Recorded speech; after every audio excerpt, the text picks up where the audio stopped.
সাজানো সাজানো কাগজে ফুলের শাড়ি, তার পিছনে হলুদ বাড়ি।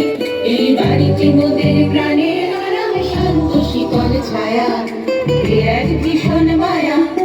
ইচ্ছে ডানায় ভর দিয়ে উড়ে হলুদ বাড়িতে যাচ্ছি, ছোট্টবেলায় ফিরবো সবাই, তাই তো সবাই ডাকছি।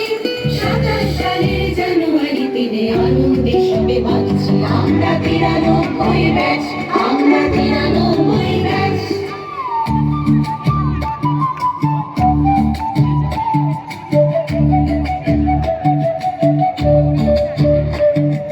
খোকোবা বিট্টু কাবাডির মাথায় হাড়িটি নিয়ে ওই ঘাসে ভরা মাঠে গিয়ে ছিল খেলা করে গীতা আসর, আর ছিল যে প্রাণের মেলা। করেছি সবাই খেলা, মোরা আলপনা দিয়ে নাচে গানে বাঘ দেবীর করেছি স্মরণ। সেভাবে আবার করবো আমরা হলুদ বাড়িকে বরণ। ২৭ সালের জানুয়ারি দিনে আবার আমরা আসবো, সেই রবিবার দিনে আসবো, আমরা সবাই আসবো, আবার আমরা আসবো সবাই।